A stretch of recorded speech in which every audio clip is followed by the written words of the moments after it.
Hey everyone, Coach Stefan Rudolph coming to you straight from Recovered Coaching here in beautiful Escondido, California, and have a special guest with me today.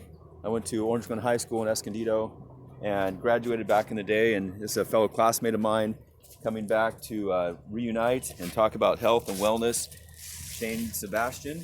Welcome, Shane. Thanks, buddy. How you doing? I appreciate being with you. Yeah, thanks. Thank you. And we really connected because we're both authors, speakers, helping others. And I was inspired when I saw Shane and his book, Dropping In, just came out last year, right? His most recent year. And wanted to talk about this as far as what his passion is in life and how he's helping others. And that's part of recovered coaching and health, wellness, coming together physically, mentally, emotionally, and spiritually. That's the biggest part of it. Connecting either meditation, awareness, and prayer, like I talk about. Yep. And that's where you connected with and telling others about God coming together. That's right. So tell us about your book. Yeah, totally. Well, first of all, thanks for having me. Yeah. It's been really fun, Coach. Coach Stefan. Yeah, it's been really fun, Coach, to reconnect, but to hear your story too. Yeah. I listened to a couple of these in the last week, and it's really neat to hear how God's brought you from some pretty crazy places. Right. But now how He's using you to help others. Exactly. It's super cool. I love the Steve Miller quote. You always have to go through hell to get to heaven, and that's kind of what, and have that faith down below in the hardest times. Yeah, and you're obviously helping people come out of that too. So Right. That just resonated with The me. holy shift, right? Yeah, the holy shift. I've heard you talk about that. It's super cool. Yeah. But yeah, I work for a Christian nonprofit called Crew. Okay. The former name's Campus Crusade for Christ International. I've been working with them since I graduated from college, long time ago. So 28 years ago. Okay. And I worked with college students all over the world, and helping people understand how they can know God in a personal way. Yeah. My family and I recently were living in Puerto Rico, down in the Caribbean, and then we were in Orlando. But when I was in Puerto Rico, I was talking with a guy one day. Nice thing about Puerto Rico is it's an island. So surfers love islands. Oh yeah. There are always waves somewhere. I was in Jaco in Costa Rica. Same thing. Nice. All the surfers were down there. Yeah. Everything. Yeah, they loved it. And so we were working with college students there, and one day I was surfing, and I met a local guy, and we started talking, and he said, "So what is it that you're doing here? What are you doing on my island?" And I shared with him a little bit about some things that God had done in my life, specifically, how God had taught me about really three things. One is purpose. What does it mean to live a life of purpose? Right. We all want that, right? What does it mean to live a life of connection? Like, how do we really connect with people and connect with our Maker? And third is impact. So P.C.I. impact. P.C.I. Okay. Yeah. How do we live in a way that impacts others? And as I got out of the water that day, I was like, the way I would describe that conversation was, I was sharing with this local guy over 2 hours of trading waves what it means to be spiritually stoked. Okay. So the word. I remember that word from the '80s. I'm stoked. He's stoked. Right. It could be one of the more overused and cliche terms. That. Dude, let's go to the beach. Okay, I'm stoked, man. We're going. That's how we used to talk. Right? Yeah. But so I throw this term around called spiritual stoke. Okay. And if you ask a surfer or anyone what stoked means, you'll get a variety of answers. But something to the term of, it means being happy, fulfilled, content. Right. Joy, a feeling of exhilaration. Well, even excitement. stoking the fire. I think of that word. Like, I'm going to stoke the fire. That means you're going to get it going. You're going to get the flame going in your life, right? You're going to bring heat. Yeah. Exactly. Okay. Exactly. Yeah. So I was sharing it with this guy. Well, this is what it means and looks like to live a life of spiritual stoke. Because, God talks about that. Yeah. Jesus says, I come so that they would have life and have it abundantly. So God promises abundant, meaningful life. That's what I define as stoke, spiritual stoke. And but that sounds kind of mystical, and like, I'm a pretty pragmatic person. Right. It's like, well, how do we do that? How do we live a life of spiritual stoke? How do we live a life of purpose, connection, and impact? Yeah. And that's usually in sobriety too, where people don't have a purpose. I didn't know what my purpose was. I was going to work. I was going to the corporate world. I was making money. That wasn't my purpose. I could tell. So that's a good point. Is like going through a transition, waking up, the holy shift, everything. There's my purpose. Kind of comes to you. Yeah. Especially when you're surfing, if you're in the zone, thinking about things. Yeah, right? yeah, absolutely. I mean, and every person that's ever walked the earth has a purpose that God has called them to. Yeah. You know, it's just and this book, hopefully, it will help people guide them to that. Right. You know, and so there's purpose, but then there's also connection. It's like God has hardwired into all of us a need to be very relationally connected. Okay. You know, with Him, but with others. Yeah. You know? And then the third one, which you know, as I've talked with you the last couple of weeks and I've watched your videos, this strikes me. You know, it's impact. You know, it's like early on, super cool. Like early on in the Bible, God talks about the impact that He wants us to have on those around us. You know? Right. So like early on in the very first book of the Bible, Genesis, God tells Abraham, "I've blessed you so that you'll be a blessing to the nations." Right. And that word blessed actually means healing. So God says, you know what? I bring healing, not so that you can kind of sit over here and hoard it, but so that you'll bring healing and blessing to those around you and specifically to the nations, to other cultures. You know, and that's another way of just having impact. Mm-hmm. You know, and it's battling like the ego too, because when you want to hoard healing, you would think about it's mine. I want to be safe. I want to be healthy. But the ego says that.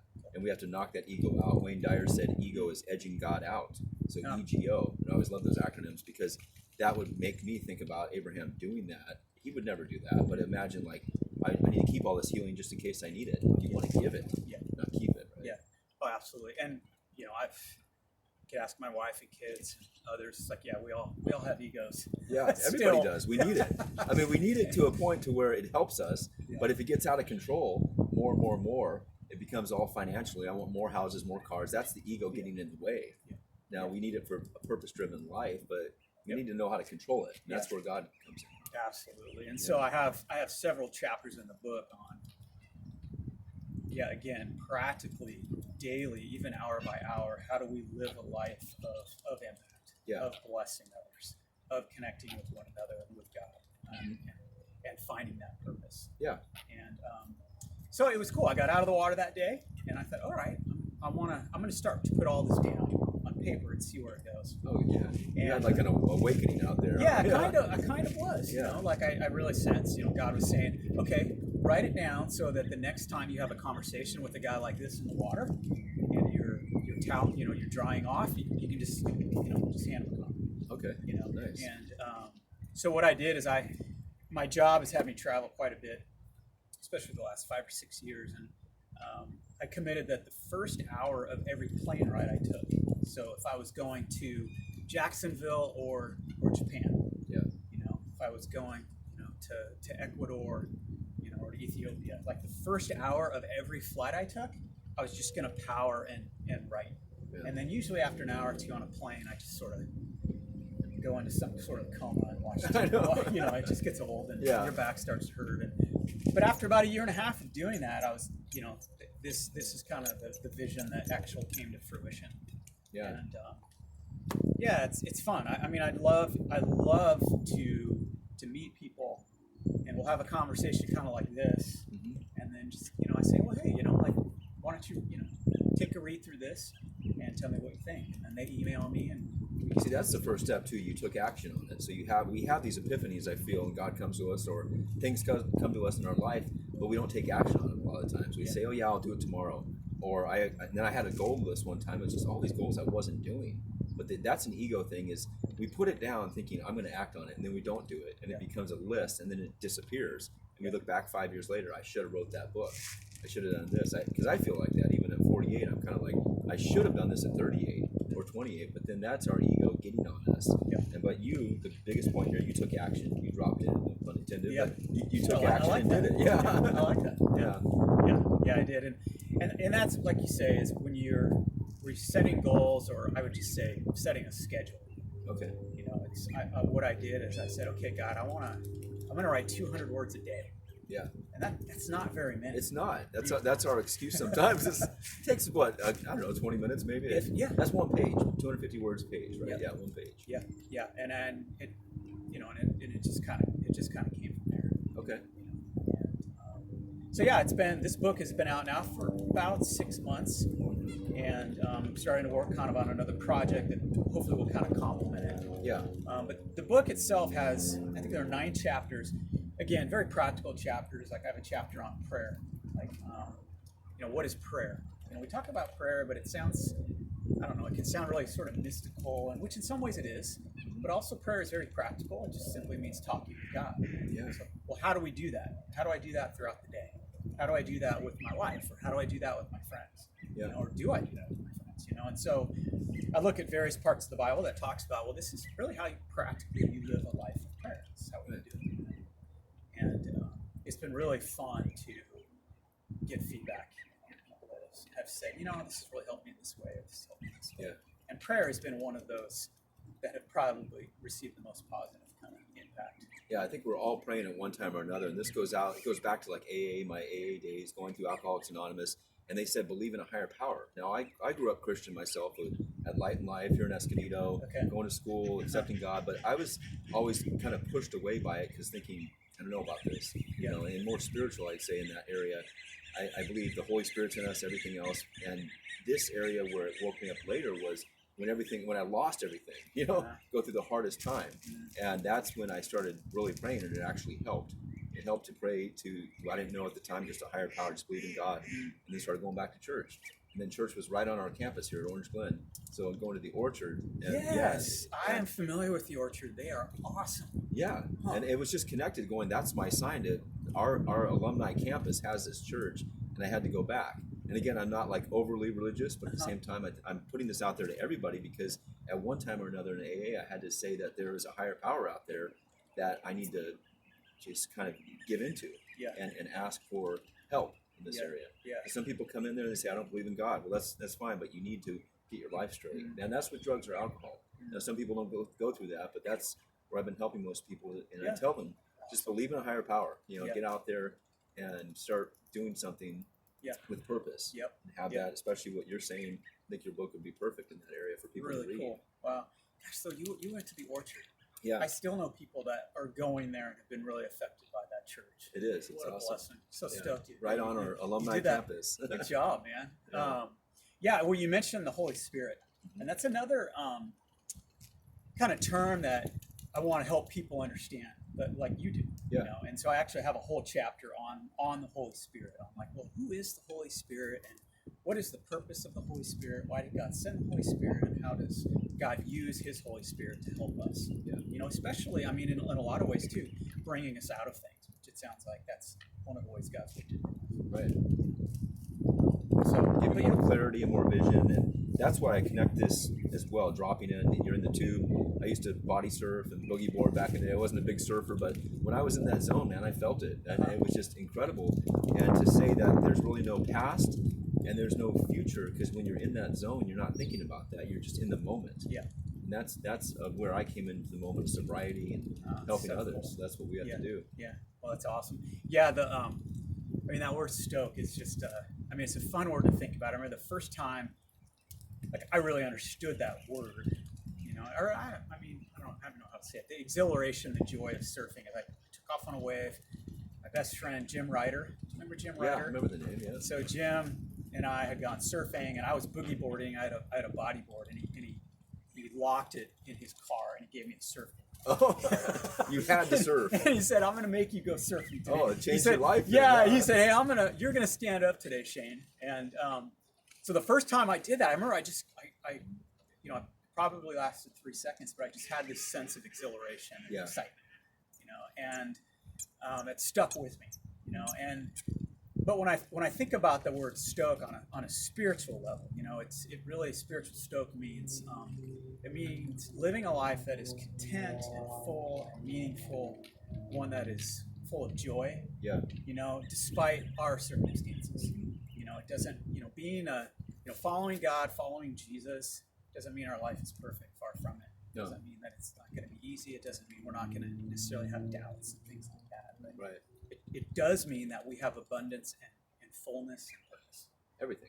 Yeah, absolutely. What's my purpose? Because again, in the corporate world, I was in that for years. I was in pharmaceutical sales, making all this money. I wasn't happy. It's like, what's my purpose? You can make a lot of money. It's always good. Money's good. Sure. But it's not going to bring my full happiness. It didn't, at least for me. Yeah. Now, some people want more and more houses, more money, but more problems come along too.